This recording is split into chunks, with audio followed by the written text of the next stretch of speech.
Well, hey there guys, looks like you found me playing Tyranny. Thanks for clicking on the vid and leave a comment on how I can improve things and leave a like on how if you enjoyed it. Yeah, that's a sentence in English that I said. Bam. Right now we are going to be helping the Disfavored and the Scarlet Chorus in their objectives in order to progress the campaign, because we declared an edict that we have, as you see on the top here, we have 8 days until Cryverus' Day of Swords, and if we don't conquer our objective in those days, in the 8 days that we have, we all die. So that's a fun thing to do. But yeah, I'm going to talk to Verse real quick to see if she has, so we can learn a bit more about her. Fatebinder, always a pleasure. Yeah, 52. Verse sizes you up with open curiosity. When her assessment is done, she laughs to herself, shaking her head. What do you need? Tell me something about yourself. If you insist. I'm a Scarlet Fury. That should raise some flags for you. It means that I'm good at killing, and more importantly, that I enjoy it. What I won't enjoy are the pleasures of funerary rites packed with weeping mourners. Someday I'll fall in battle, and then they'll roll me into a mass grave or heap me atop a shit-stained wagon.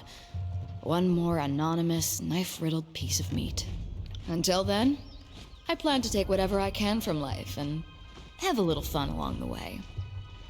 Tell me about your life before the chorus. Life? What life? As far as I'm concerned, I didn't exist before the chorus. There was some girl on the farm wearing my face and talking with my voice, but she wasn't me. Sometimes she would sneak out at night, take a scythe, and have some fun with the livestock. Our shared interests began and ended there. When the Scar Chorus swept through my village, on their long trek from the bastard city, that was when I finally woke up, buried my own life, took red vengeance on anyone who'd wronged me, and found the freedom I could only dream was out there. And what of your parents? My mother ran a successful farm, and I worked it for a number of years before I found the chorus. She was a hard, bitter woman, acted like the world owed her something. She never talked about my father, though I figured out a thing or two about him later on. He was a merchant from the Northern Empire who took a liking to her, and she him. He stayed around only long enough to get what he wanted. But never mind him. My mother never had what you would call taste, so he couldn't have been terribly influential to me if he did stick around. How did you get conscripted? How did I think you have the wrong idea about me. The chorus didn't take me as a sobbing maid. We strode into their camp and enlisted. Someone tossed me a dented blade. I lived through initiation, spent a week butchering my neighbors, and moved on with my new kin. I didn't waste time with goodbyes. My mother had long since died, and the rest of my family were louses. The girl I used to be, even she knew that she was worth more than all of them combined. And what is your significance of the feathers? Our loyalty too. Got our loyalty? We are getting awfully chummy, so I guess you deserve a story. My mother kept a messenger bird, Witterbeak. He was an angry old bastard, spoiled from living for the high life. Squawked in my window every single night. Pecked my fingers while I fed him only the fattest, juiciest mice. When I left the farm to join the Scarlet Chorus, I wrung that ungrateful little fucker like a dish rag, plucked his feathers, and gave his carcass to the mice. Felt like justice. She slides a crimson feather from her hair and spins it in their fingers. I also like how the feathers catch the breeze, helps me keep my balance, especially when I'm moving fast. She slips the feather among the others and smooths it back. You ever wish you could do things over, ended up somewhere other than the Kyrus' army? That's a naive question, as I've ever heard. Kyrus is everywhere. If you aren't in the Overlord's army, you're being trampled by it.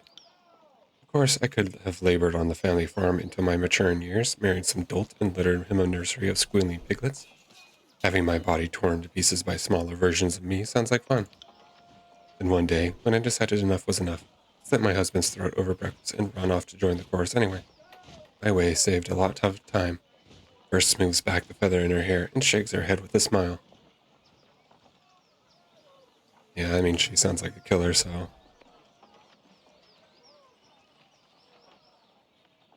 I don't know if their current present situation would is making her answer biased, but she's on her mention of having her way with the animals with the scythe. Sounded like she was just born to be a killer anyways. Huh. Reputation ability. You gained enough reputation to allow you to open the... At least you understand. I'll take a look at the ability later. At least you understand. The chorus praises and rewards the things inside me that I would have suppressed in civilized company. Life is too short to repress every desire, right? Especially if I have anything to say about it.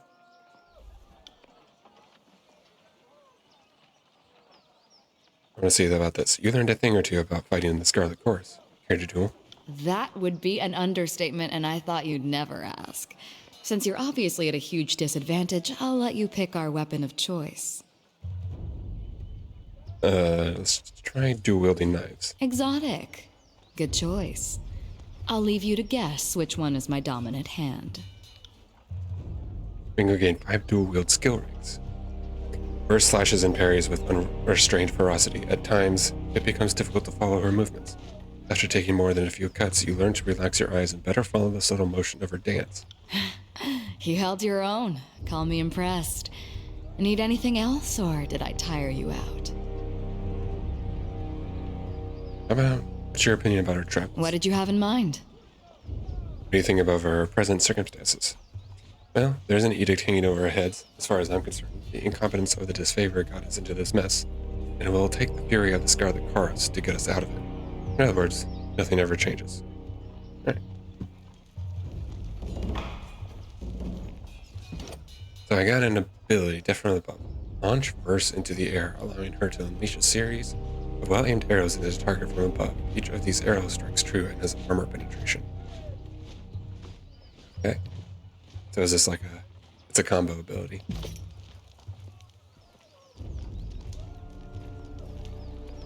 Interesting. All right. Let's see. We have Sevius. You got it. Fatebinder Wingos, am I right? I'm Sevius, commander of the 3rd generation disfavored. Specifically, I'm Sevius the Younger. Some folks can't keep track. The rank says commander, but lately I'm just organizing patrols and trying to stay out of the way. You should talk to Iron Marshal if you have something official that needs discussing. What is it you need? Let's see. I overheard you asking the Earthshaker where their reinforcements have gone. Is there a problem?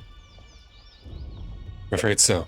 Radix, the head of the Earthshakers, was supposed to arrive with a group of his most competent spell slingers to help break the stalemate. I don't know what's holding up their arrival, and though that worries me. If you're at all inclined to lend a hand, we use some arcane support on our side. Okay. Could you? I knew that Tunan's agent wouldn't fail us in a time of need. I'll mark the last known site of the Earthshaker reinforcements on your map. Good hunting, Fatebinder.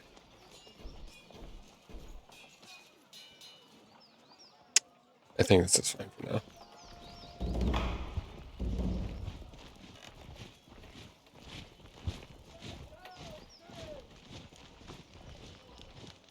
There's also this guy, Bitter Quip. Back again! Bitter Quip looks at you and down, his face unamused. Have you so little to do besides standing around the disfavored camp? Bitter Quip looks at you impatiently. Okay, I think I already talked to him. Let's see. I know last episode we were talking to these guys. His favorite too. Welcome back, Fatebinder. Lucia here was just mentioning that. Only because you asked. You've been a real asset to the disfavored ever since you arrived. Not that anyone expected differently. He beams at you with wide pride. What can we do for you? Let's see. Does she train? Oh, kind of the same stuff.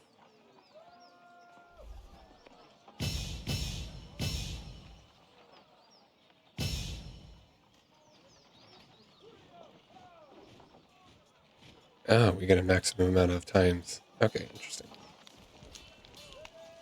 And what's this? No, I don't want to rest. Alright, I'm going to do some quick Iron Marshal. Iron Marshal Irenaeus, don't just coddle the impact. Push back with your shield. Take the momentum. Iron Marshal Irenaeus, field commander of the disfavored, pounds her fist in the air as she calls out to the warriors on the training field. I set eyes on your opponent's waistline. If you spend more than a glance checking his footwork, you've lost. The disfavored officer turns to you, dressed in her pale, golden surcoat as she clears her throat.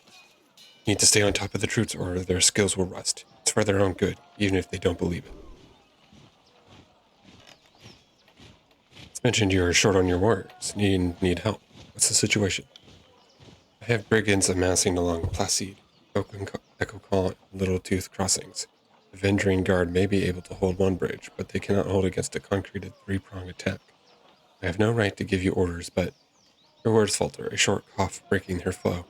But we will all die to Credo's edict should we fail, so I'm not about to let my pride blind me to the value of good health. This is the second major attack on the river, correct? What happened last time? Defeat in detail.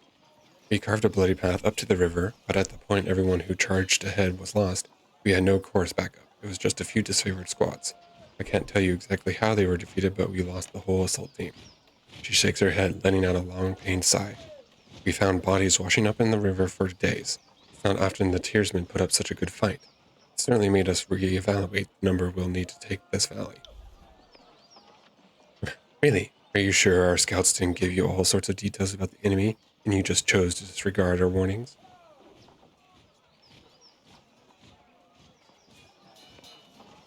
We can pass out blame after the war. Only the Oathbreakers matter now. Quite right. Getting our emotions in the mix won't hasten this campaign. And what's the value of taking this crossing? We can't just march from here to the Citadel with the Vendrine Guard manning the riverbanks. Boarding troops and supplies through even the narrowest points of the river makes us vulnerable to attack, especially since our armor wasn't built for swimming. He points north toward the mountain spire looming on the horizon. If we can take the river, we have a clear march to the Citadel, and Ascension Hall will be ours in no time. I will assist. Then our plan just might work. The Iron Marshal lifts her gauntlet close to her face, shifting her eyes from you to the metal articulations. We are loath to work with those who do not share our training and our values, but we know that Tunon, the educator, selects only the most capable minds for his court. I trust you will honor us all on the field. Antio will be leading the charge of Echo Call Crossing. Assisting you will be Brerick of the Stone Shields. He points to the heavy armored soldiers standing sentry at the edge of their training field. Before you ask, no, the forge-bound weren't sloshed and dapple seed when they fitted his armor. He survived the full force of the Edict of Storms, and his armor doesn't exactly come off. Tactically, it's quite brilliant, but otherwise it's somewhat of a curse. Tapping her helmet twice, Irenaeus signals to the hulking presence. Barrack, come meet the Fatebinder. Whoa. I saw him earlier and he was a pretty cool armor set. The soldier that steps up to you better resembles an amalgamation of rusted blades and mismatched pieces of armor fused into a vaguely human shape. He reeks of sweat, feces, and whatever oil treatment keeps him flexible. Fatebinder, the Iron Marshal has tasked me with keeping you alive, and I have no intention of disappointing her. That should be enough assurance for anyone. An honor. Likewise, good Binder. The soldier heaves a heavy iron arm into the salute, his whole body clanging as he rasps his gauntlet against the twisted sheets of metal that form his breastplate. Barrick, is that you under there? I had no idea you were in Vendrian's well. Fatebinder, do you know this walking anchor? Yeah, they know each other. Wait a minute, you two know each other? No. Oh, that is to say, yes. I'm already as familiar with this ironclad halfwit as I care to be. She regards Barrack with a mixed look. We don't have time to trade jabs today, Verse. After the siege, you can throw as many tantrums as you please. I suggest that we remain focused on the mission. No offense to the mission, but seeing you looking like a garbage heap and reeking of a mass grave is more amusing by far. Did you forget how to don your armor, or did Grave and Ash leave you out in the rain? Barrack sighs, a frustrated growl shaking his iron enclosure of his suit.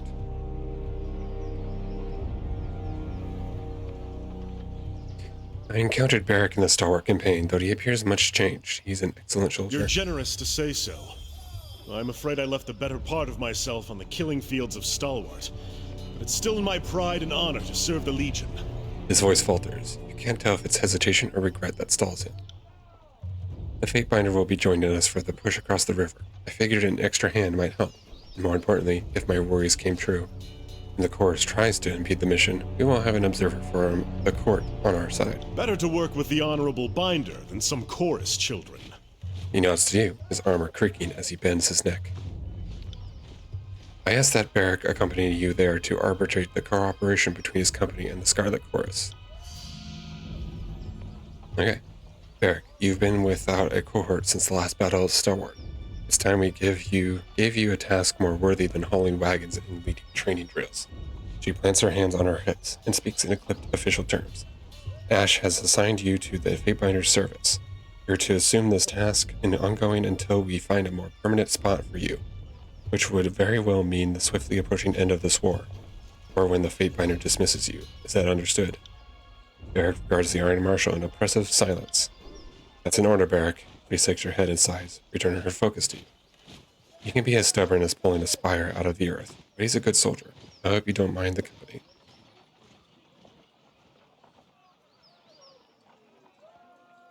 Yeah, I'm honored to have a member of the Iron Legion at my side. Excellent. I look forward to your success in the field. Well, there's our second companion. And he can level... he can't. Alright, let's see. He's good with two hands. Good with two-handed weapons, and I do like his portrait right there. It's pretty cool.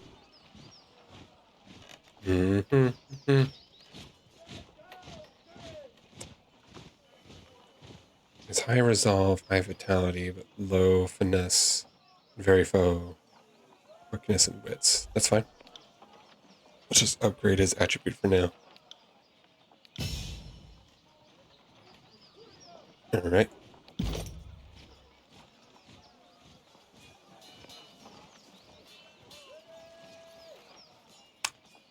This is his... Oh, I didn't take a look, but I guess companions have two. Skill trees. Issuing a mocking invitation. Challenge enemies to attack her. Yeah, we'll take that. Alright. Let's go over to the fifth eye. Press strong in the corner of the prisons. Oh, yeah, taking a look, he can't unequip his armor. Alright, I think it's time to head out. Now let's take a look at what the map has in store for us.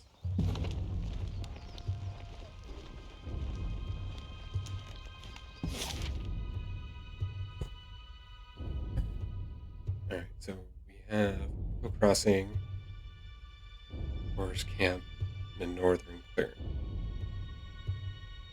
Okay.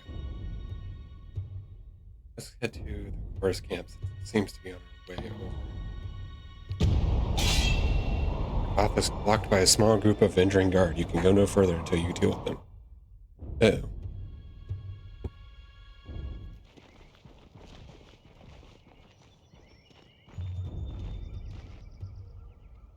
That's far enough, Fatebinder.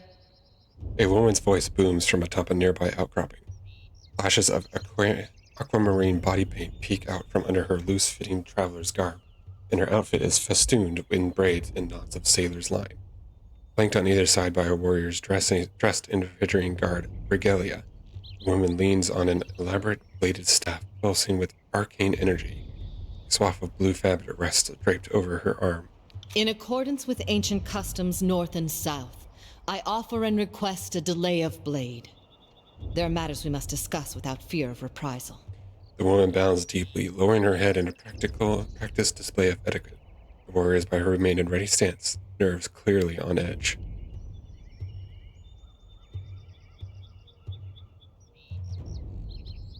Alright, let's be civil for now. In accordance with ancient customs north and south, I bid by this truce. As is our custom, we are ready to kill to defend our lands, but we kill only in fair battle. We don't slay our prisoners. We know this isn't Kairos's way, but we must have hope. A few of my kin have gone missing, and though they may have perished, I have to inquire on the off chance they still live. If Captain Tarkus Deimos still lives, we would negotiate for his release. Oh, so the guy that lived earlier. Assuming he's our prisoner, what would you offer in exchange? We would offer you 5 choirmen that got lost on patrol. They're healthy, got other limbs too. I would not have us barter with oathbreakers. Certainly not for anything less than disfavored lives.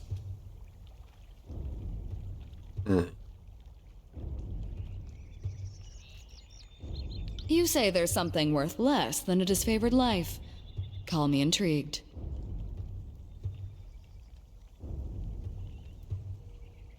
Tarkus Deimos is with the chorus now. Then if we see him again, it will have to be as enemies. She looks to the warriors to either side of her, shaking her head. If I may make one more inquiry, what of Palox Tyrell? Did he survive?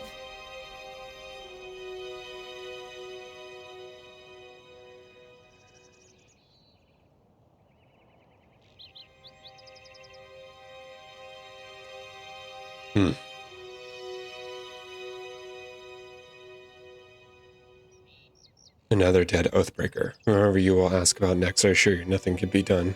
My apologies, Fatebinder.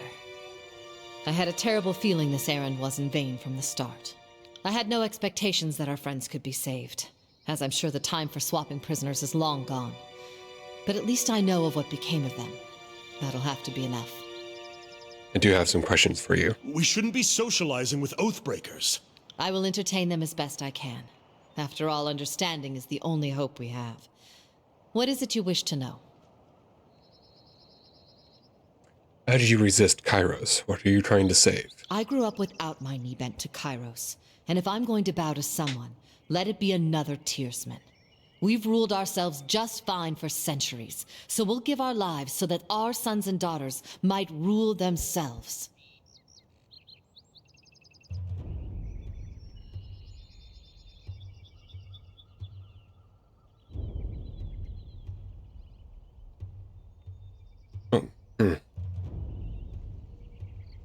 Only your daughters are really freeing the Tears. Why fight against Kairos' equality? There's freedom, then there's trusting idiots with power. Give a man 1,000,000 marauders, he'll lose sleep worrying over his neighbor's 1,000. I prefer my realms ruled by the braver sex. For centuries we've left the lands to the women and the seas to the men, and we did plenty fine until Kairos came around. So the younger realms were beset with constant battle. You prefer that to Kairos' order? You make conflict sound like a bad thing. Yes, the younger realms saw frequent battles, but it was never this wholesale slaughter like we've seen of late. No Tearsman ever cast an edict on the soil, or forced prisoners to kill each other, or butchered beastmen tribes.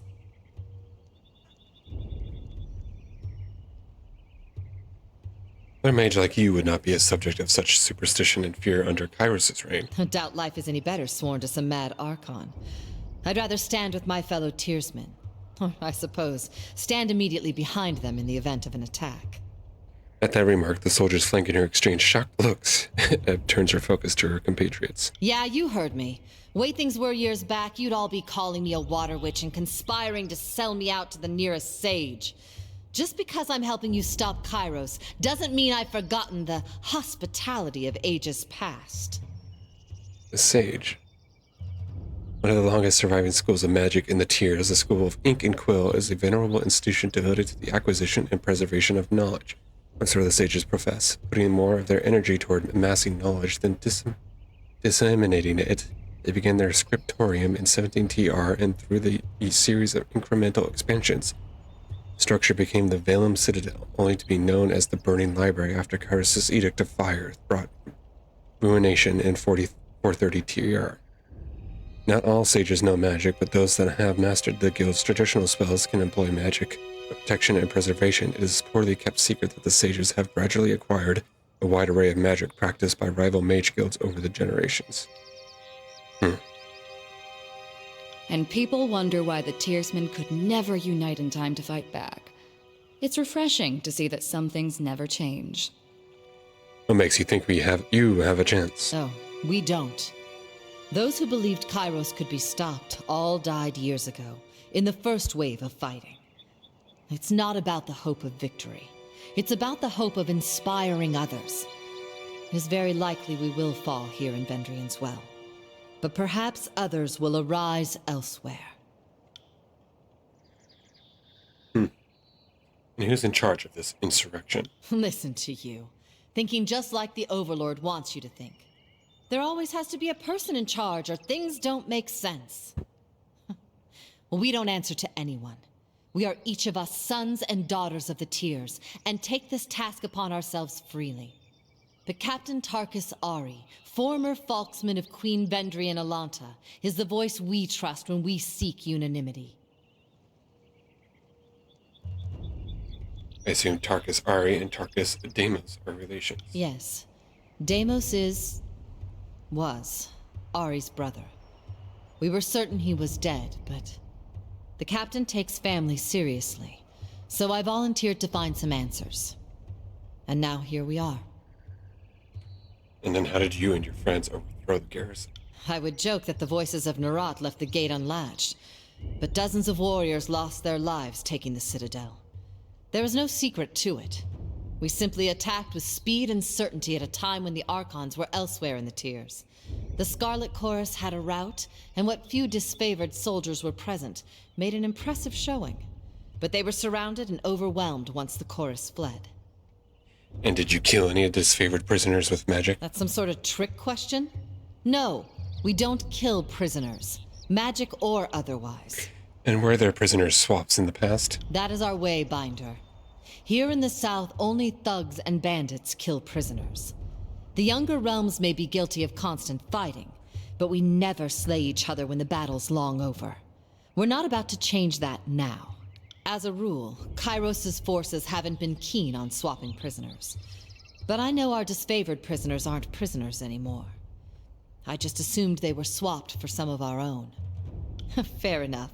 But now a question for you. The Edict. I can feel its magic coursing through the air. Everyone can. But those of us enlightened to the currents of magic feel it most.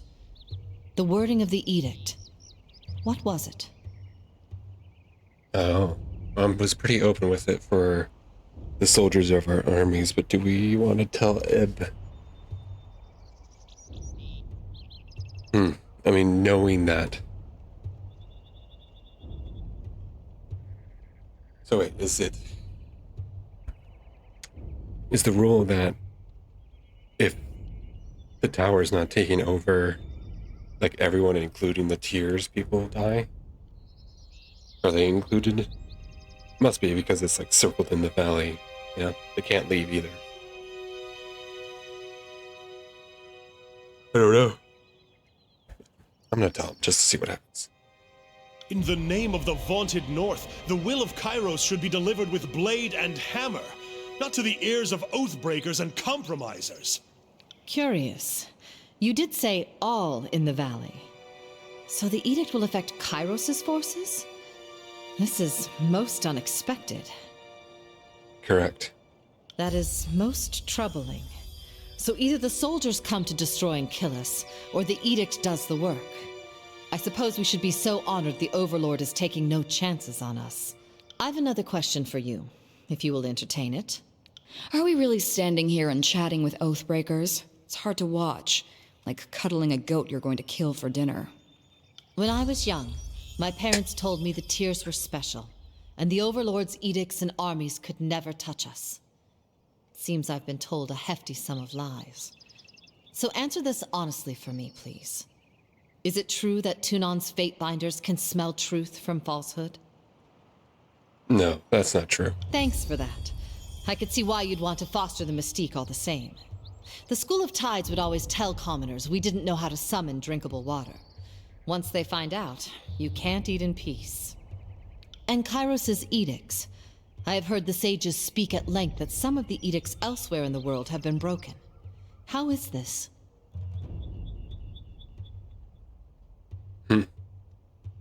I wasn't under the impression that edicts can be broken. It varies based on the wording of the proclamation. If Kairos provides a clause allowing the edict to end, the clause can be satisfied. Ah, so some edicts are forever. The rest are, as long as Kairos has in mind? Needless to say, Kairos' magic is unlike anything we've seen in any Archon. And one more mildly self-indulgent question, but I simply must know. Kairos, male or female? I honestly do not know for certain. Really? You don't know either? You work for the Overlord, but you don't know if she, or he, has an innie or an outie? Interesting way to phrase it.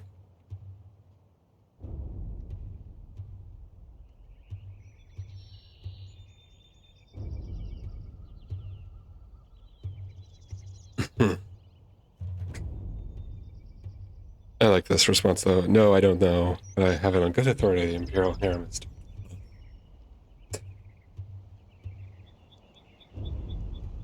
Would you feel better or worse to know you lost to a man or a woman? Why does this matter? You speak true. It ultimately matters not. My apologies. The question now seems rather foolish. You must remember, Kairos was just a horror story from distant lands for much of our lives. We have many unanswered questions. You'll forgive, I hope, the questions. The Overlord and his Archons used to be things of legend. Now they're everyday maladies, and I'm eager to separate the truth from the lies I've been told by house and guild. In accordance to our most ancient customs, let us depart in honorable accord. May peace find you, Fatebinder. She bows deeply, pounding her staff on the ground twice before turning to leave. Yeah. A new message. Receive a message from Tuna.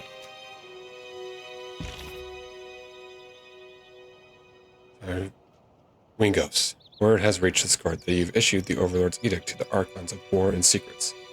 Know that we understand fully the weight of this burden and appreciate the loyalty you show in its declaration. Provided you survive this span, your service will be duly recognized. As you navigate the idiosyncrasies and mutual antipathy of our Overlord's War Masters, remember that Kairos watches all with interest. Those who distinguish themselves, whether Fatebinder or Archon, have the opportunity to rise in the Overlord's esteem. Even now, the northern courts whisper that the more successful of the two Archons will be granted rule over the whole of the peninsula. Similarly, your fortunes rest upon the decisions you make. Choose wisely. And request clarification. Archon Tunin, I am to understand the Edict of Execution applies equally to all within the Valley of Mandarin's Well, kinsman and servant of Kairos alike. Is the Overlord truly willing to sacrifice both the Archon of War and the Archon of Secrets, their armies, and the fathers and their herdsmen of the region, and a Fatebinder of no small skill, for the sake of killing a handful of insurgents occupying a crumbling ruin? Is it not said that the Overlord has no desire to rule over a wasteland? Alright. I'm going to see the other options. Archon Tunin, allow me to express my deep appreciation for those opportunities. You and the Empire have the honor of treating with Archons, and fewer still of reading the empowered words of the Overlord. I endeavor always to emulate your exemplary foresight and judgment. I remain in all things your faithful servant, Fatebinder Wingos. Let's go back and express dissatisfaction to see what this says. Archon Tunin, allow me to express my deep appreciation for being sent into this arid backwater for the sole purpose of applying the lash to a pair of bickering children, a lash that I am only too pleased to find turned upon myself. Your words of advice find a receptive reader in your most devout servant, gracious as always for your infinite insight and profound respect for your vassals. In a likely case of my demise, please know that I go to the void without a hint of bitterness at this treatment. Maybe next playthrough, but I'm going to request clarification. And I sent a missive. That's cool that you can receive letters. That's pretty cool. Yes. Sorry, can't.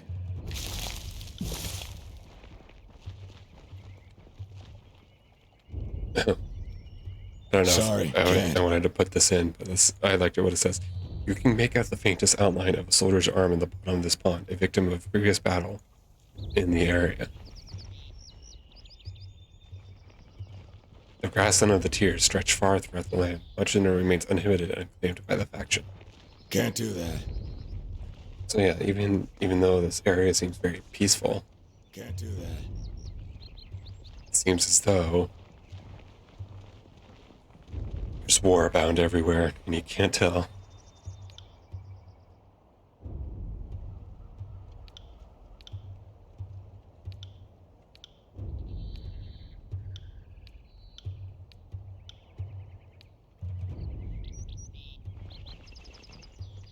Alright, let's continue.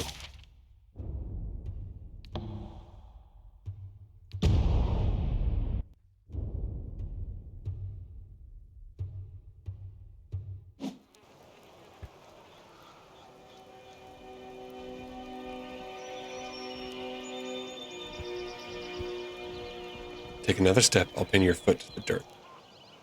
It proves everything. The warrior slams her fists together in a resounding clap. Like, for instance, whether you're fit to lead that flock of children. Behind her, the members of her gang posture with weapons held at the ready. Did you not hear the news of the edict? This is a foolish distraction. We ought to be saving our fight for the enemy. Warriors look to his gang, giving him a quick nod. He's right. The edict will kill us all if the Ascension Hall is not taken soon. Well, until Fifth Eye starts the mustering chant, we ain't got nowhere to be. She gestures to the gang across from her. So now's our chance to have it out before things get serious. Alright, what's the problem here? No problem here, Lord Binder. He tosses her blade in the air, catching it with a smile on the way down. Captain Fuckwit here seems he's about to balk from this challenge. Thinks just because he is used to run a ship, he's qualified to run a gang. She spits on the ground, looking up with a scowl. I'm calling him out, because the way I see it, his warriors ought to follow me, not his new blood. Captain Fuckwit was my father, but will do just fine. The warrior points at the opposing gang. If we have to prove our strength, we'll do so happily, but I'll have your hands and your feet removed and the rest of you kept for my own use.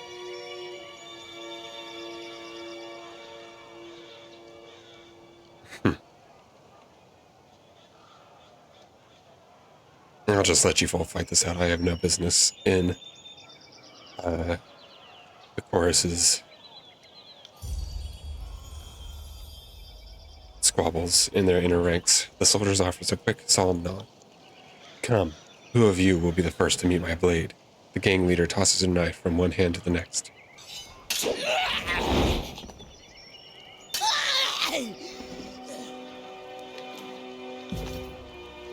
Well, that seemed quick. But she did lose a gang.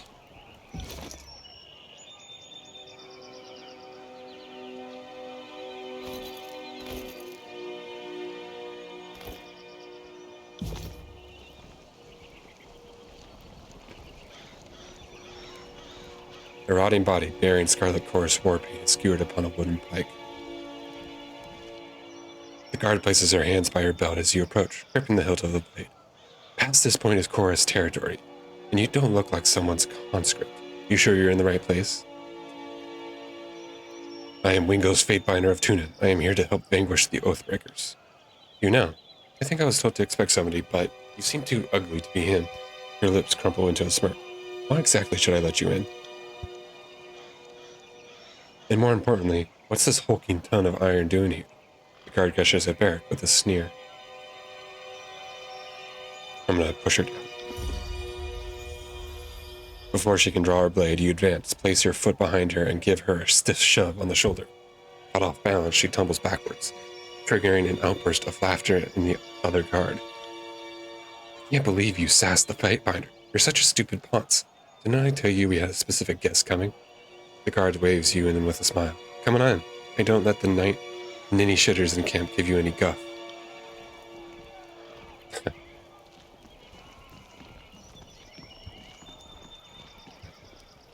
Yep, I expected this to be of Horus's camp. But this is Fifth Eye already. The binder of Tunin arrives. Squealing with teenagers' timber, the Fifth Eye's voice makes you gums itch, and your fingernails feel in need of a trim. We just finished having a bit of sport with some captives. But worry not, we'll have more fun with that with another batch momentarily. Dressed in the bronze-red regalia of the Crimson Spears, the Fifth Eye beckons you to stand close, wagging a blood-spattered glove. Now that you have issued the edict and doomed us all to die, have you come to help us climb out of this hole? Chirps of laughter emanate from under his mask. How has the camp responded to the edict? With mewling, bawling, the occasional orgy, frequent vomitus, shrill, tittering laughter escapes from under his mask. The bloodlust is there, but so is the fear of failure. Should her glorious horde fail to overrun the citadel, we will surely all perish. I don't see the disfavored pulling their weight. I trust you're getting your warriors ready for battle. You know the Oathbreakers are focused in the citadel beneath the mountain spire, but we have learned this is not their only nest. Fifth Eye wags a hand in the air with a high-pitched squeal of displeasure. Given their pattern of attacks, they must have a second group maintaining camp here in the Upper Valley. And unless we deal with the second group, they'll attack from behind the moment we cross the river.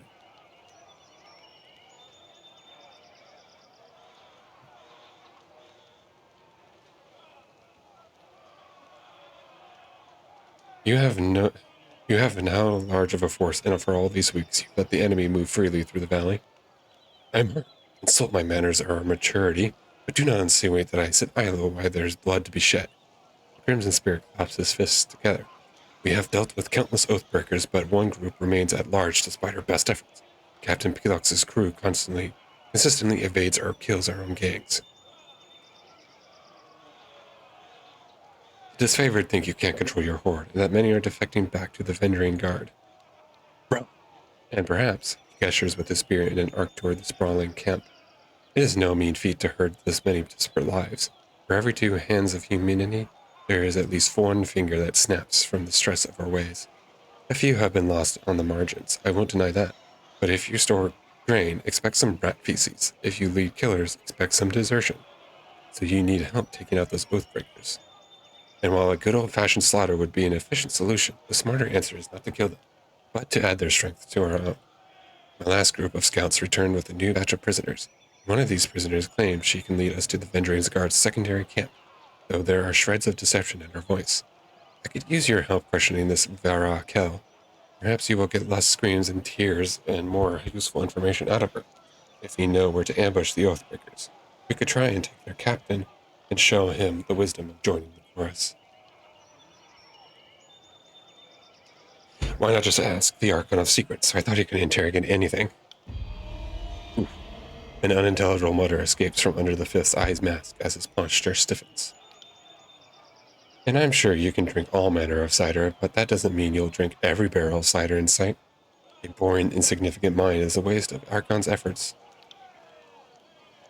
First, I know the Archon to demand personal interrogations, but has only ever been with leaders, mages, or others of great merit.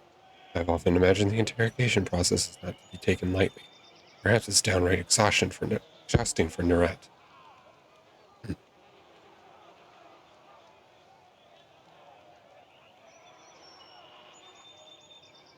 Alright, I guess I'll speak with the prisoner. I will meet you there. He is waiting by the other prisoners. A scroll. I just read a scroll. I don't know what that was.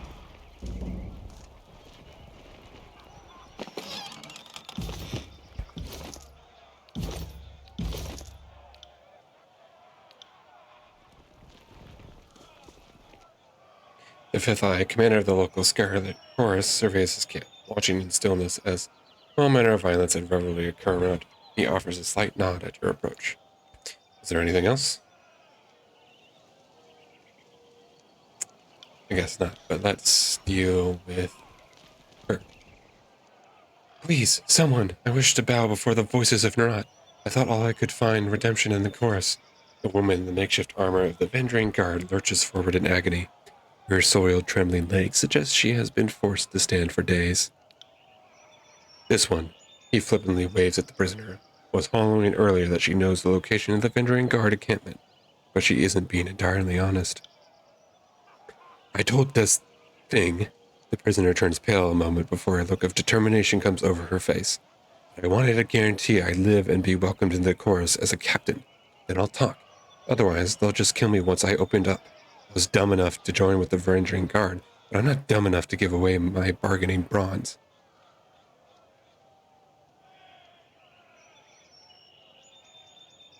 You claim you would disavow your people for the Scarlet Chorus. Why the change of heart? Because I want to live, and you don't need to be the Archon of Premonitions to know that the younger realms are gone for good. She blinked several times, catching her breath. Kairos is the new strength of the Tears, and I would rather stand it with his Archons than be crushed by them. And why should I trust the words of an Oathbreaker? I suppose I have no answer for that. Rhea's eyes fall into the ground, and she swallows. Nervously, when I joined with the Vendering Guard, I accepted their broken vow unto myself. Have you not felt passion for a foolish cause? One you later came to regret? Well, my surrender is sincere, and I'm willing to bow before the voices of Marat to prove it. Tell me that you know, and I can see to your release. I heard the chorus is looking for Captain Pilax Florian and his crew. I can lead you to them, but only if you release me. She turns her head, taking a long look at the skewered and smoldering corpses around her. She tugs at her restraints, but to no avail. I use my athletics. Start talking now. Well, you see, shaken by your demand, her lips moved wordlessly for several seconds. So I don't know exactly where the rest of my crew is, but I could tell you. She shakes her head, catching her breath. Search that one. She reaches up with her right leg and points with her foot, calling attention to a nearby pile of corpses. The tall, dark one, missing most of his face. Check his left boot. He was the literate one in our crew. He had the orders. With the snap of his fingers, a pair of firemen yanked the boot off the fallen guardsman.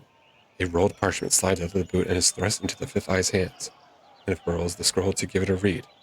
It's nonsense, just mash of words. Laughter erupts from under the mask. She said she had information. She gives us garbage. Slay this wretched for wasting our time. He snaps his finger at a nearby Scarlet Fury, who promptly snatches a long knife from her belt.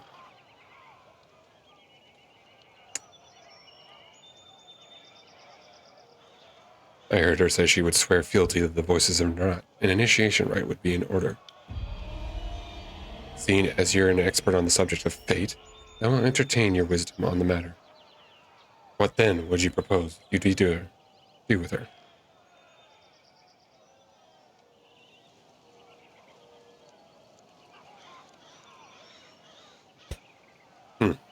Let's just test her loyalty. Ariana killed this guardsman with something blunt. Rhea looks at the prisoner once, her allies, and closes her eyes as their bonds are untied. The onlookers snicker and cheer when a heavy rock is placed with her hand. Mouthing something inaudible, she lifts the rock high above her head and smashes it down on the prisoner's skull, wincing back a scream as she hoists the stone over her head a second time to finish the job on the other prisoner. The bloody rock hits the ground and Varian slumps to her knees in defeat a moment later.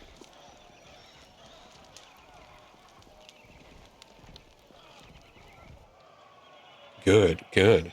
Fifth Eye placed his bloodied hand on the trembling woman's shoulder and nods to her. Welcome to the Scarlet Chorus. Do not fail us. The pair of soldiers come to lift Varia. The Fifth Eye turns to you, his voice filled with glee. Where's a slave to clean up the offal when you need it?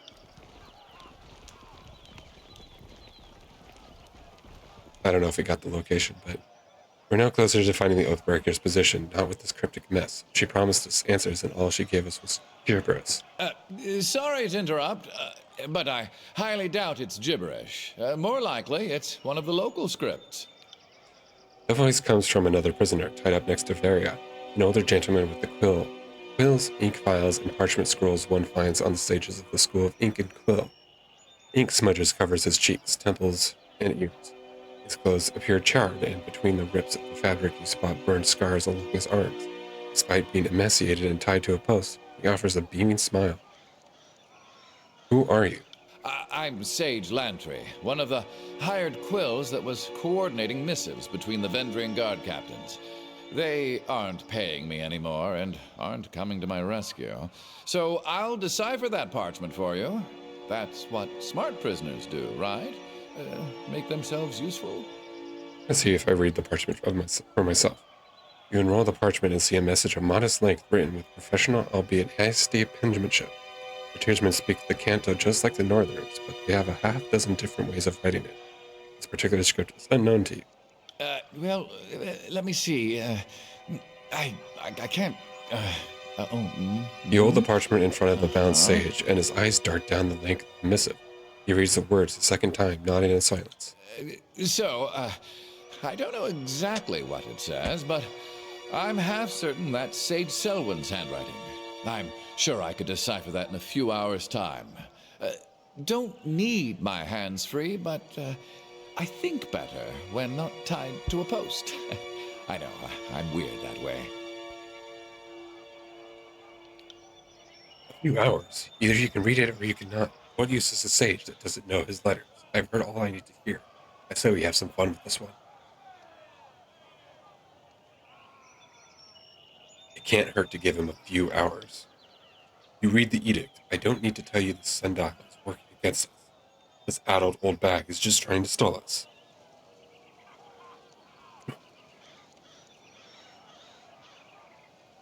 The voices of Narat will be upset to know you squandered a source of enemy intelligence. How true. We shan't put him to waste. We will serve as the most riveting source of the amusement as we put him on trial. Fatebinder, I beseech you, be my advocate for this trial. I'm no fool. I know the chorus uses blood, not words, to settle these matters. But you are a servant of the Archon of Justice, are you not?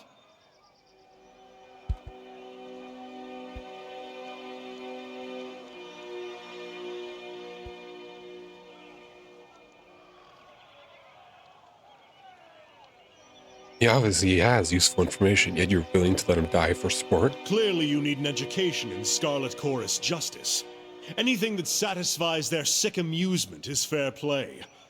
If the conquest is any judge, there are no limits to their depravity.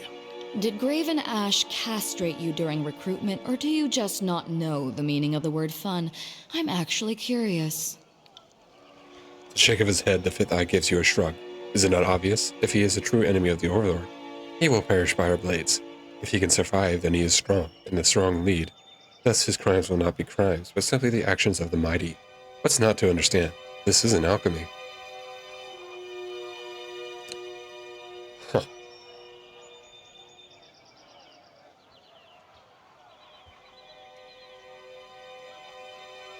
Alright, well, since I'm trying to... I'll be his champion then. Good. I like it when Tunon's puppies get their paws dirty. I wouldn't mind taking a swing at some loudmouth chorus braggarts myself. Did you hear that, brothers and sisters? Raising his arms to the sky, the fifth Horus roars with all nearby to hear. Trial by combat is upon us. The sage is unbound from the post. Stiff legs nearly buckle as he attempts to walk, and his arms flex and flail in their new freedom. Wiping sweat and grime from his brow, the sage steps closer to you with a nervous smile. Rhythmic roaring and the stomping of hundreds of feet in unison flood the camp. Horsemen began to circle and swirl about, brandishing weapons and cheering. If they got this worked up to fight the enemy, I venture the war would be over by now, says Barrick. Fifth Eye. Begin the chant of gathering. Let the warriors know that tonight's entertainment will soon commence.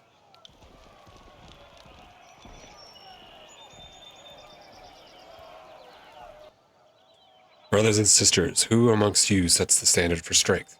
Who amongst you will help winnow the weak from the strong? The fifth eye waves his hand in the air, drawing and gathering a chorus of soldiers. Oh, fun. Our claimants have been assembled. I'll let the trial of the Oathbreaker begin. Okay. So I got Lantry now. He seems to be more of a mage. Yeah, this increases wits and accuracy.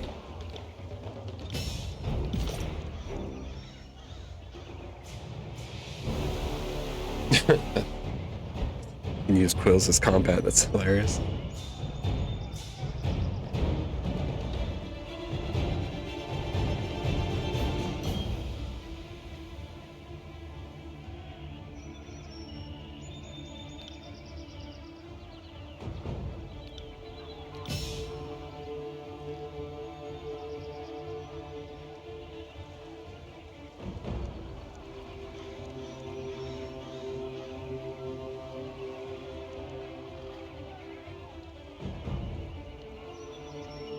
Oh, so he's like a rogue, but he uses quills as damage. Interesting.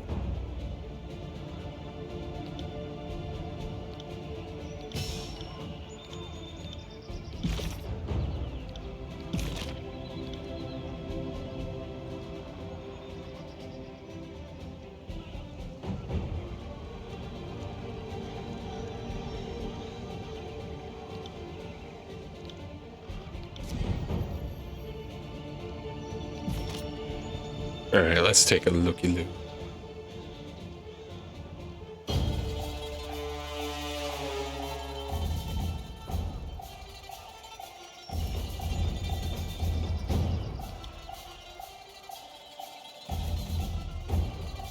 Imagine doing that is decent.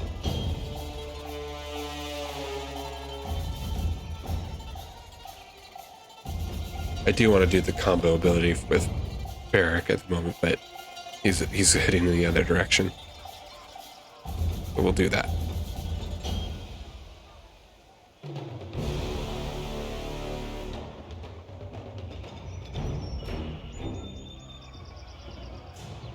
But we're gonna do a combo ability with Verse.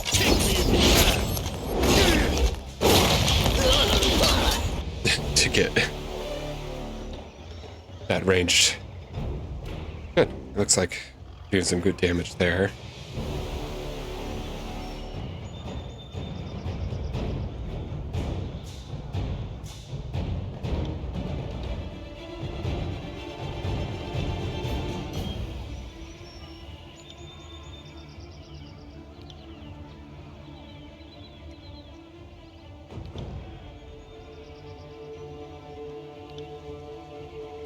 To take out that ranged unit.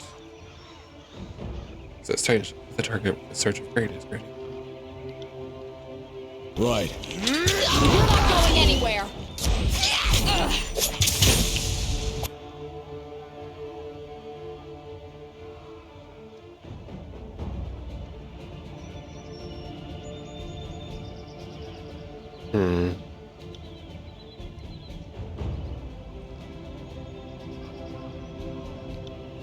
You got it.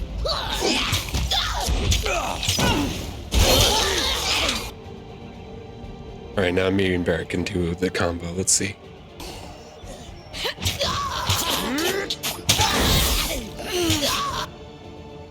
Oh, I didn't see it. Did it happen? I guess not.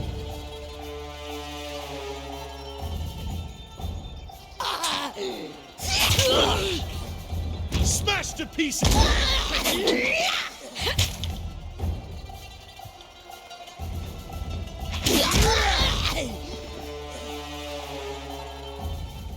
By the righteous shredding of blood, we have found our answer. Regrettably, it appears the sage is worthy of leaving her camp alive. The fifth eyes offers a short, mocking bow to Lantry. By the custom set forth by the voices of Nura, you are free to go, old man. Brag to your grandkids that you fell foul of the course, yet lived to tell the story.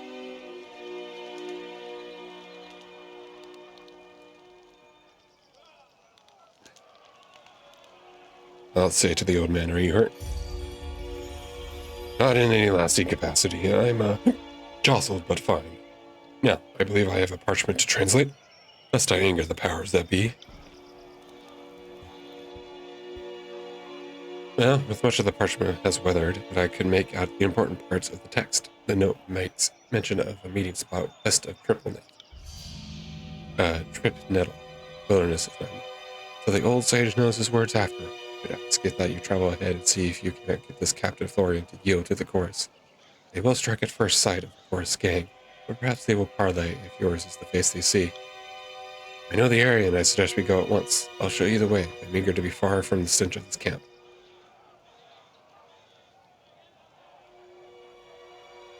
Something's amiss. There's a lot of fighting you for an old scholar. Now you're offering to join this expedition? I met sages every bit as cutthroat and hardened gang bosses. They act part of dotting scribes, but don't let that fool you.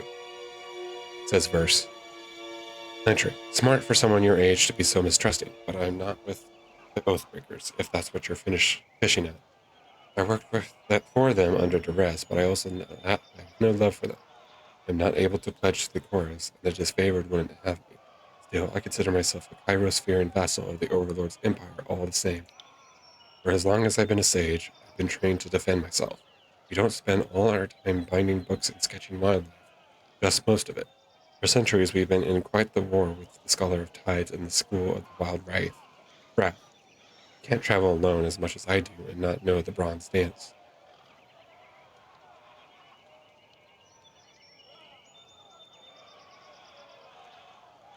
And your little quill dagger, just for decoration? Well, I mean, sages always need to have a quill handy, so it's just sort of blends into the ensemble on a casual glance. And the customary term is aided remarks, but who's keeping track? And you're offering to come with me. Why? Because the alternative is what?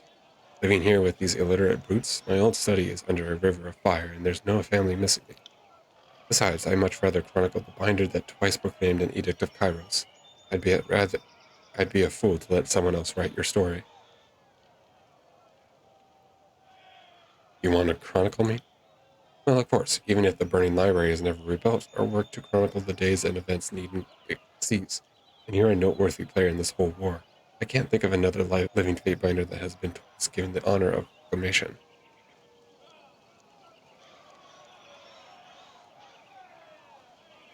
Alright, if you're so eager, come with me. Splendid. You won't be disappointed. Now I may seem old and frail, but I know how to keep step lightly and how to not get killed. Really. I won't slow you down. Lead the way and let me know if I could be of service. First, are we done here? Let's hightail it to Trip Nettle. If your new pet doesn't behave himself along the way, I'm not above clipping his ears. Well, there's that's that's 3 companions is what I'm trying to say.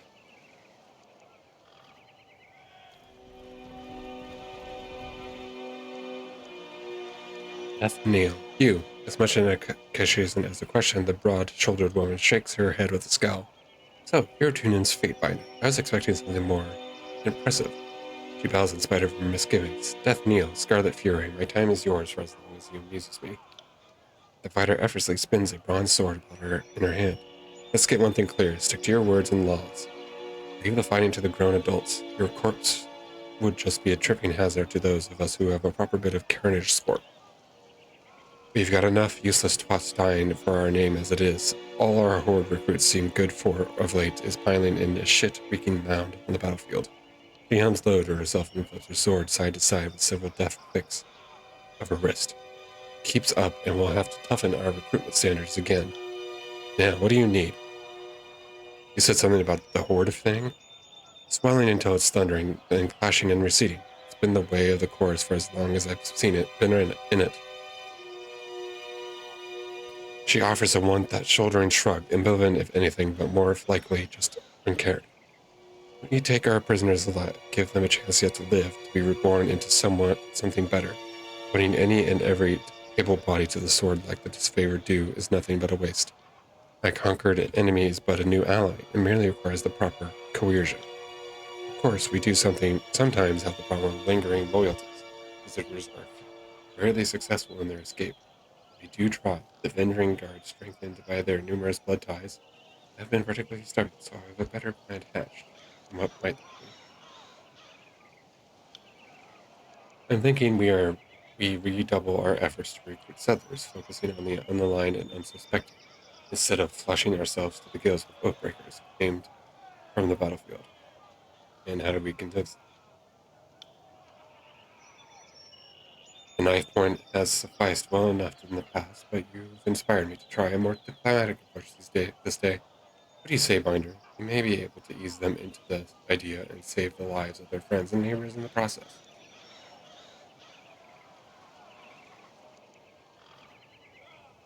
If it means expediting the ends to the meandering conflict, so be it. The Fury howls a satisfied laugh and smacks your head on the back. Smacks you dead on the back. My methods are surefire. You'll see. I'll mark the settlement on your map. She grins, biting her bottom lip bloody. I can't wait to see the outcome of your efforts. What were you expecting? Let's see. Death Neil counts on her fingers, conducting some mental tally from your deeds during the conquest to how you helped us since. I expected a mountain, a warrior of colossal size, who would shout a rampart while into submission. He smiles, but I think you'll do just fine.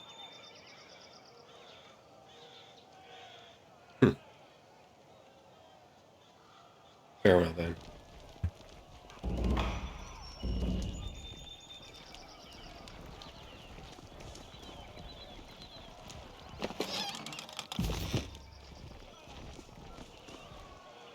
Hail, Fatebinder of Tuna. The disfavored Osser pounds a heavy gauntlet, his chest stiff but warm greeting. Where Were I a betting or suspicious man, I would say fortune must favor me today. I am not. But I am pleased to meet you all the same. Now, what brings you to my little slice of personal damnation, otherwise known as? He spreads his thickly gloved hands wide. This here mud and shit stinking corpse camp. Have anything you'd like to report, soldier? Maybe you've noticed something unusual for your time here. He cants his head to the one side, taken aback. What about the chorus isn't unusual?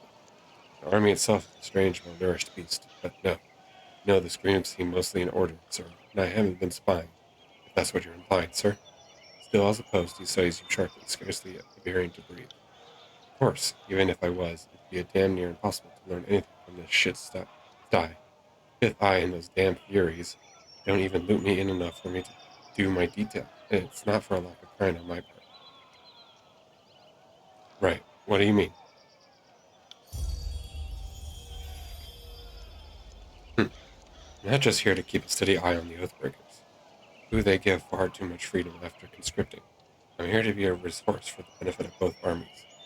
Provide insight with any proper stratagem and request a stock of troops from Iron Marshal Arrhenius, or reinforcements if needed. But they won't listen to me, nor confide in me, nor fight beside me. There's a good request. Why are you stationed with the chorus? From the way most of my days go, you'd think I was here to row with bloody chanters and scarlet furies, but my post is to represent the disfavor's interest before Fifth Eye and the Scarlet Chorus for Iron Marshal Ariels. Not that I've gotten to do either in so much the last span. Have they been cooperating?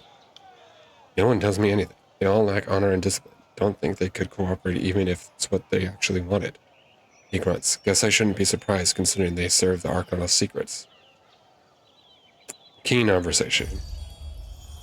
I'm glad to see eye to eye, sir. It's nice speaking with someone who doesn't try to frustrate the piss out of you every 4 words.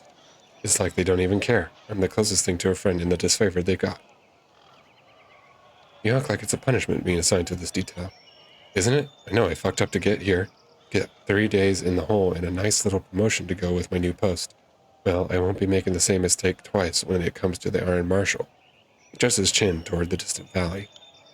I should be out there, fighting with Ash's glory, not standing here ready to run a back report should something ever finally fucking happen. What exactly did you do to end up here? Made the grave mistake of suggesting the Iron Marshal wasn't fully utilizing the 6 Scarlet Chorus. Well, here I am, a liaison's officer to a camp of liars and cheats who'd sooner gut me than ask for my aid. Guess she showed me. I mean, our lives are at risk, and even then you can't get along with the chorus. Begging your pardon, sir, but I've never thought a battle where my life wasn't on the line. He shrugs. Half of the nature of war, isn't it?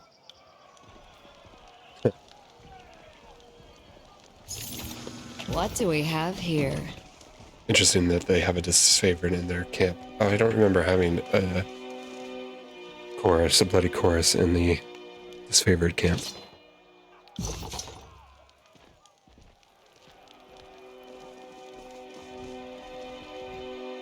Well, look what we have here. Chewing on some manner of cud, a heavy-set soldier flings spittle and crumbs as she talks.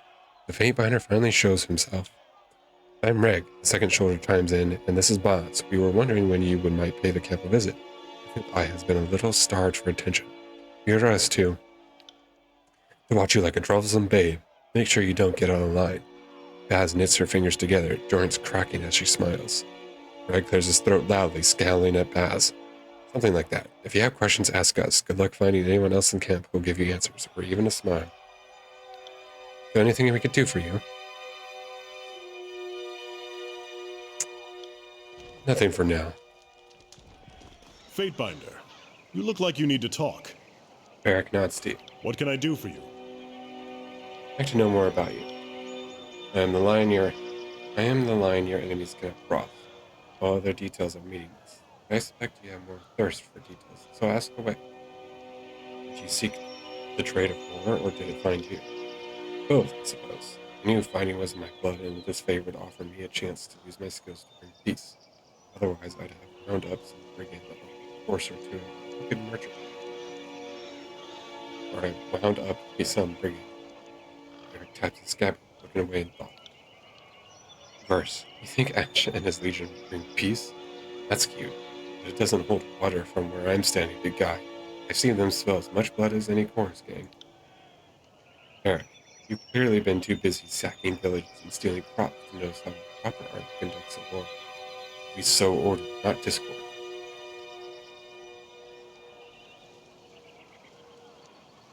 You two are worse than Ash and the voice. Stop this at once. Drawing himself up, Barrett glares at you with distaste. Speaking ill of the great general is not wise while I'm in earshot, Fatebinder. Hey, says Verse. The boss has a point. Trading jabs is fun, but it's not going to get us anywhere. Verse chuckles and shakes her head. Barrick, may I continue my story, or do you plan on interrupting again? Barrick waits until Verse makes a rude, dismissive wave before continuing. Barrick, the disfavored needed recruits in anticipation of the march south. He offered to care for my mother and brother as long as I stayed with the Legion, which is a better guarantee than you'll have find anywhere else. I was an elite fighter as far as most were concerned, though still green by disfavored standards. Luckily for everyone, my skills improved under the Iron Marshal's rigorous training. Tell me about your name.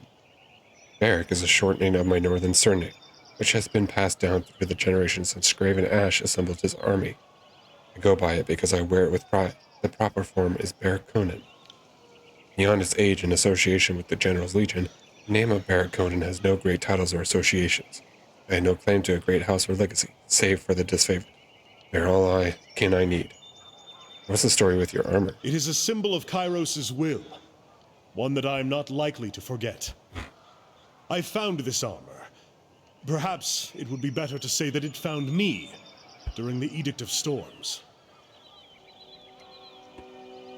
I proclaimed the edict. Were you there when it struck?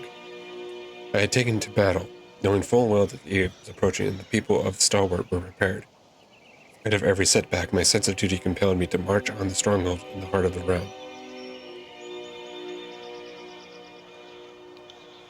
Our march was a hasty one. The cohort of disfavored soldiers vanished in the second year of the war. Among them, the daughter of Graven Ash. After a long silence, we learned that she was held in the fortress of Sentinel Sand. As we surrounded the citadel, I heard the opening peals of thunder, as did the scout I was busy trying to kill. Then the winds hit like an avalanche. Many of us begged Kairos for deliverance. What else were we to do? The winds knocked the legs of our offensive out from under us. All the decorated soldiers I had brought to the battle were swept up and dashed to pieces, their armors and bodies mixing with the third of the tornado that spun in maddening revolutions. Landry, damn thing chooses the moment to go dry, with so few survivors to recount the edict. Landry shakes his quill and presses it harder against a scrap of parchment, imploring it to write. Barrick, a piece of the citadel wall broke off and nearly crushed my skull. I don't remember a few scattering motes from the storm, like the flying bits of bronze and iron cutting my flesh. Severed limbs of fallen soldiers trembling through the air. Eventually I woke up, thinking myself trapped under rubble. When I rose, it felt like I was buckled under my own weight. That's when I realized I was stuck, right and truly stuck inside this heap of scrap. It looks like pretty solid protection. That would be an understatement, if only it protected me from foolish questions. Barrett regards you in such a way that you can tell he's rolling his eyes. Orland's sigh escapes his helmet. Do you handle your own repairs? I try to keep the surface oiled to slow the spreading rust, and I bend the plates from time to time. But repairs? Maintenance? No. If you have any ideas on how to better maintain this situation, I'm open to discussing them. Okay. As with the disfavored, I assume you grew up in the Northern Empire. That's right, I grew up in the Battle's Rest, then trained at Fort Resolution before they marched me out to support the second cohort. I hope to spend my resting years in frightened shores, unless of course I die in glorious battle, which would be preferable. My mother is good with the soil, my father with rings. He spends much of his time away on one merchant's errand or another. Still, I'm lucky to say they're both alive.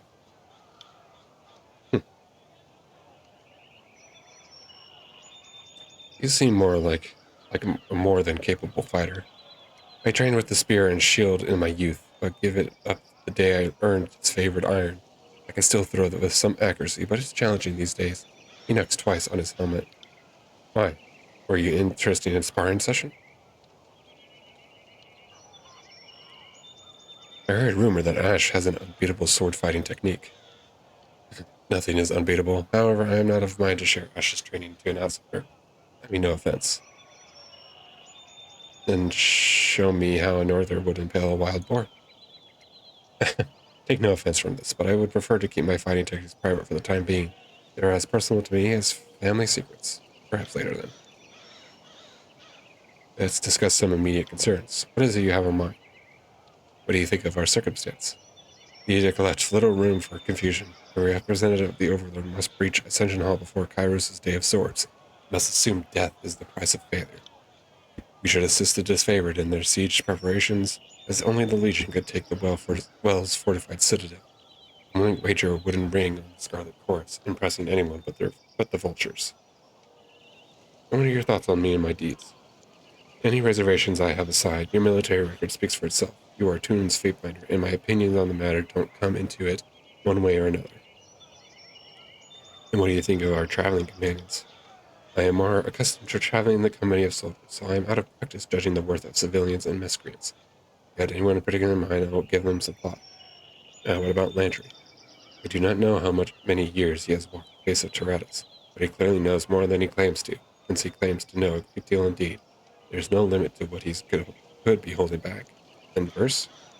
I try not to. She is the force of chaos, an agent of the voices of Nerat. Taking her into our confidence can only lead to ruin. And yet she is a capable fighter. For the time being, I am confident that you could trust her to serve your interests, and rely on her skills in the battlefield. You may even offer some useful perspective on the war. Oh, I ship the two. Alright, let's talk to Verse real quick. At your service, Fatebinder. Verse bows with an adorned flourish. What do you need? What did you have in mind? What do you think of our travel companions? Anyone in particular? Lantry. I've been meaning to ask you about him. Lantry reads when he isn't fighting and brings as much to the battlefield as a sick bird. The warriors at your side shouldn't suffer from Elder's ache in their sword arm. You would be better served by putting him out of his misery. And that's all. Yeah, and we need him, and that's all you need to know.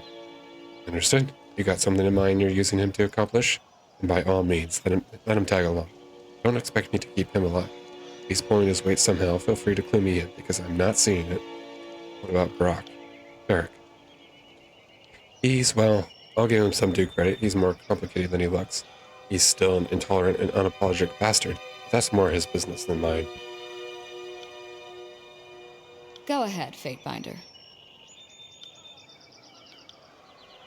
Let's see. Oh, I just asked the question if she was an agent of the voices, and she said I was. And to be perfectly fair, I think I've been more or less transparent about it. That doesn't change anything about why I chose to travel with you. If I didn't want to, I'd just leave. And what did the voices want to know? He never told me, just said to keep an eye on you, but there was an implication that I'd have an opportunity to report in, as if I would have. More likely, he would have stolen my mind and learned everything I knew, just to make sure I didn't leave anything out. So if you have any reservations upon my discretion, keep that in mind. I mean, you were just doing your job, no harm. Well, I'm grateful that we don't have to make a big deal about it and waste our time wondering if we can ever trust each other again. Honestly, it's refreshing.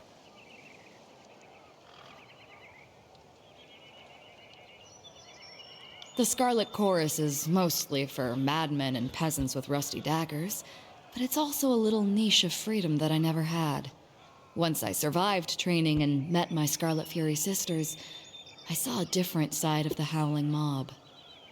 Tell me about your training. For new recruits shoved to the front lines, training means surviving the first battle. Anything beyond that is for the fighters who show potential, whether as blade dancers or arcane madmen. There's nothing in the world like getting put through the paces as a Scarlet Fury. Every day is a test of your commitment and passion. Failure means death. The first few weeks were the hardest, but also the most rewarding. I earned my name, picked up some quality weapons, and met my sisters. Tell me about the Scarlet Furies. The elite fighters of the Scarlet Chorus. Your typical Horde recruit fights with a rusty spoon and a chip on his shoulder, but the Scarlet Furies are, well, different. We focus our madness. We coordinate, we kill, we dance. It's like art. Imagine a sculpture that twisted in weird, beautiful angles, and then gutted you too fast for you to realize what was happening. Do you ever hear yourself when you talk? Oh, fuck you then. I'm not here to dazzle you with my use of metaphor. When it comes to the Scarlet Chorus, you either get it or you don't. And you earned your name. If you think a simple farmer from the Tears would name their child verse, suggest you visit my old village. Most of them were walking around with surnames like Barrel or Fish. Not the most creative bunch, she smirks and shakes her head. The chorus takes your name away. Whoever you were before, you aren't that person anymore. And you earn back a name for great deeds, usually murders once. That's why you see firemen walking around with names like Stink Mouse or Face First. There's probably a good reason for it. Voices in Rod gave me this name. When the Scarlet Chorus runs howling into battle, he doesn't hear war. He hears a symphony. And when I fight with a blade or bow, he told me that my music stands out louder than anyone else's. It contains too many parts to be easily defined.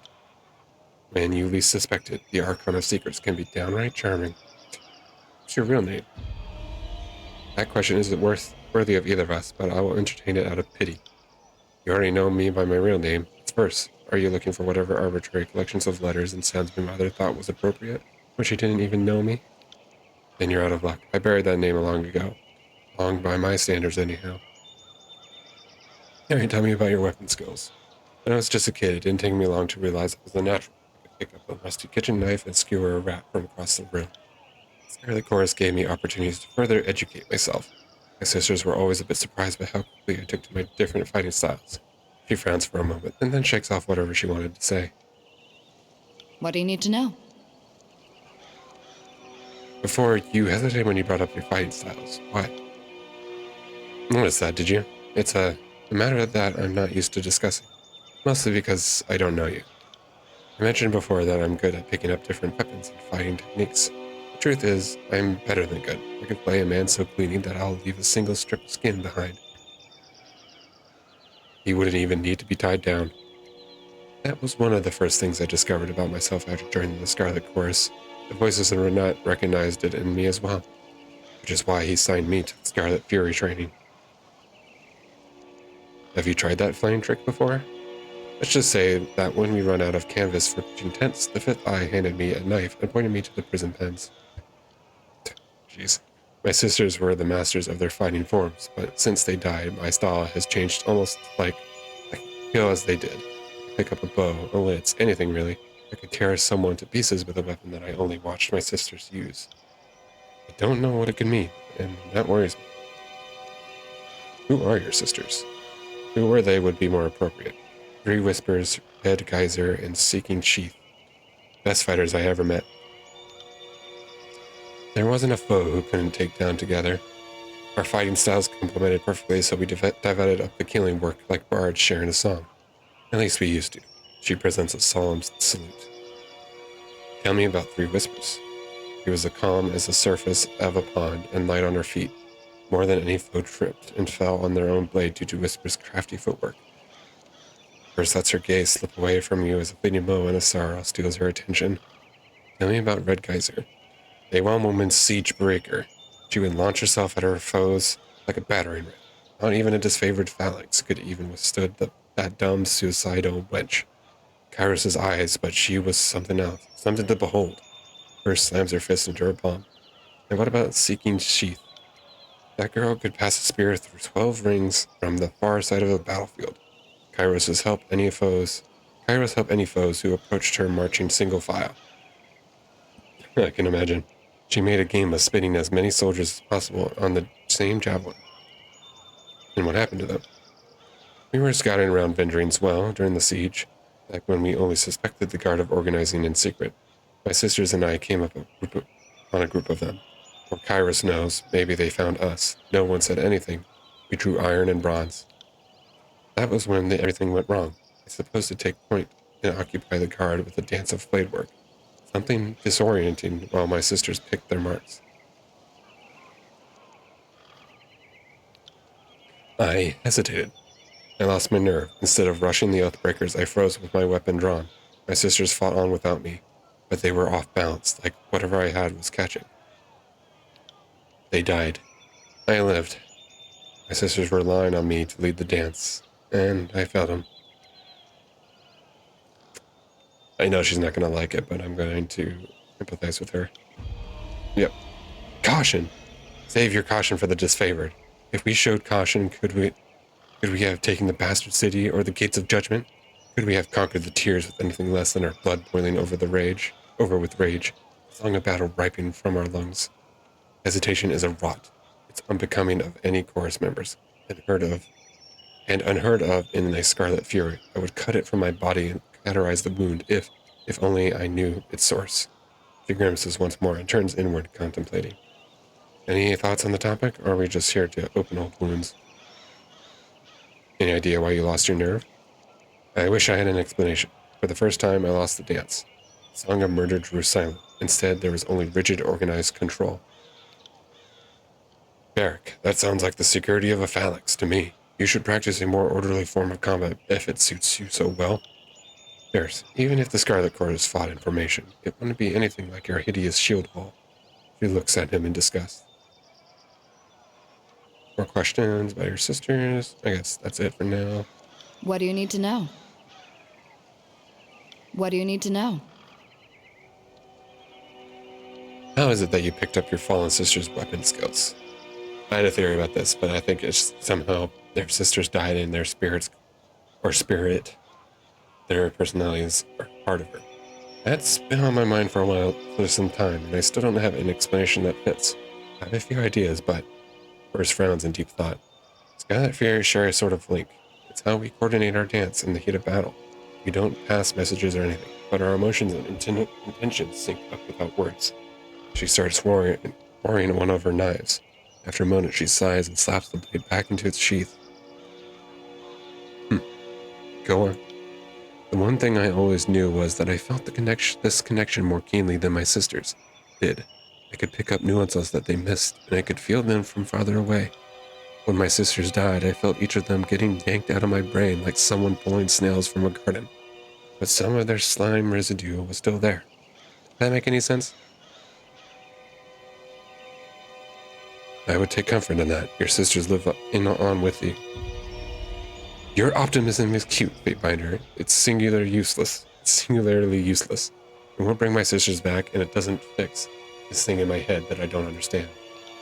No matter how you paint it, some part of my sisters broke off in me when they died, and now I'm left to deal with it. Just another day in the tears, right? I have thoughts about your combat abilities. Do you now? Call me intrigued. You already know that I memorize the moves of my Scarlet Fury sisters. If it seems like a total mystery to me, I don't know how you could have arrived at any conclusions, but I'm open to ideas. Your talent reminds me of the voices of Nerat. I hope I didn't hear you say that, Fatebinder, because the implication is more than either of us is prepared to handle. The voices of Nerat is a monster. We both know that Tyrannis has never seen a creature more despicable than him. Never mind that he's kind of my boss.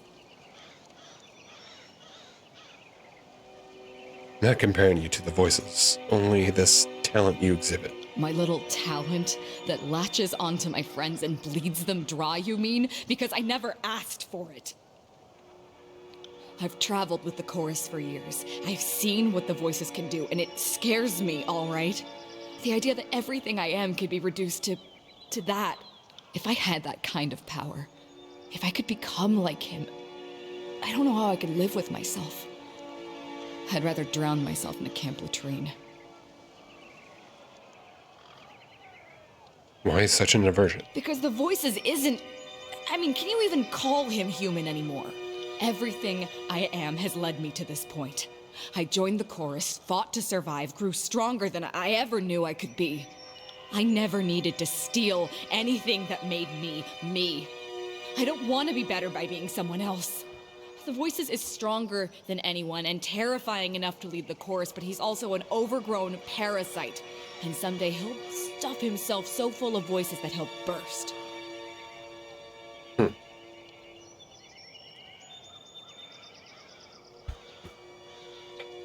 see. Or fear. He wants to be independent. But her boss takes everything. I don't know. Kind of reminds me of what's that story? The anime story, the manga. Um, To Your Eternity, where the main character has everybody with him, and he can change into people who has died near him. Spoiler alert, I guess. Whoops. But yeah, I'm curious what the choices will be, because now this will explore. I'm very interested. But you don't have to become like it. Just be selective. I'm sure he had the same idea when he got started. But you know what they say about power? It's usually wielded by assholes. My sisters died. You should have seen us. We were amazing together. I didn't mean to take away what made them special, but I did it all the same. And let me tell you, it felt terrible. If I lived a century, I might never figure out how to make that happen again. And more importantly, I don't want to. Yeah, interesting. I don't know.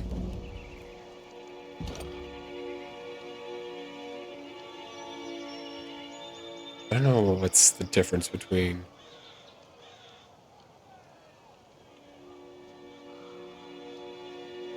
loyalty and fear.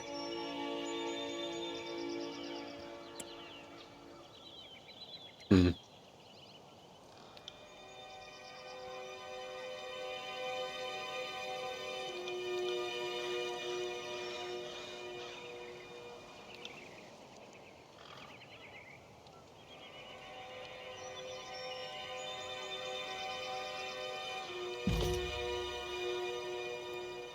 All right, Lantry, let's see what you have to say. Lantry stops his stride, darting his hand about his bandolier and belt as he softly mouths off a mental inventory of his inks and quills. When at last assured his possessions are in place, he looks up to you with a smile. What might I do you for? Who are you? Apologies if I didn't properly introduce myself earlier. All my works are written under the name Sage Lantry of the Vellum Citadel, but outside of proper citations, Lantry will suffice. 5 tomes are bound by my hand, and I have trained letters and numbers to nearly 1,000 minds. But most of all, that work went up flame. I'm sure I'm not the only person in the tears wondering where life would go after these messy years. Hmm. Tell me about your magic. Oh, I don't much like to brag about things like that. I'm not asking you to brag, I'm just asking you to tell me what you can do. My major areas of focus have been preservation, concealment, and healing. Arts that have served me well in this newfound life as a therapeutic prey of the sages study all kinds of magic, but as a chronicler, I wanted magic that would help me see more, archive more, protect objects of historical value. Seeing as I feel like an old relic in need of some protection, my skills suit me well. Can you teach me anything? Sure. I can show you how to blend your own inks, train birds to think you're their mom, how to turn a goat into a parchment. But I am sure you prefer to learn some magic. If the school of ink and quill still mattered, I'd maybe be more tight-lipped, but if we're going to travel together, you should know how to mend words, especially if I'm killed. I know the edict still looms, but if you have a few hours, I could show you the basics of healing magic, or at least how I learned. Well, no time like the present. Rummaging through his satchels, the sage produces a long quill on a filmy piece of parchment. With 7 quick strokes of the quill, he inks a pattern on the page. We'll start with the first principles. With mending wounds and easing pain, we invoke the magic of the orphan midwife, Arcana of Rebirth. By invoking her sigil, we channel her mastery, however briefly, through our hands. Now trace the sigil, follow the lines in the order I sketched them. Follow those instructions. Since this isn't your first cantrip, I'll move a little quickly, but I think you can keep up. Archery walks you through countless repetitions of the signing the mystic sigil. For hours, you weave your hands in the air, to no effect, until at last you find the pattern in the air and feel a rush of power through your veins. Gain 5 control lives going. And so, if you need to heal pain as opposed to purge an infection, you move your hand like so. But you know, there's enough more now. I think the rest you can figure out on your own.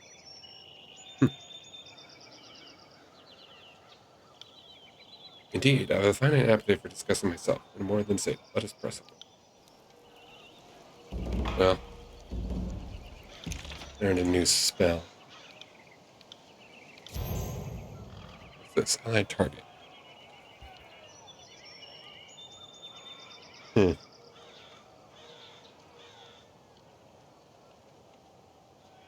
Yeah, I might as well assign it to me. Because why not?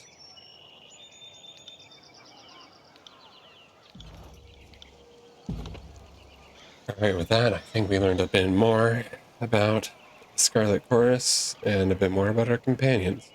I'm very interested in seeing where Verse's story goes now, and that she is very much like the voice of Cinderella, which would be really cool to see how she will react with. I'm gonna loot this chest while I'm talking about it. Thanks for clicking on the video. Hopefully you enjoyed and all that jazz. Leave a like if you enjoyed, and leave a comment to tell me how to improve things for your guys' entertainment. But for now, I'll leave you here, and I'll see you guys next time you find me. Good. Bye.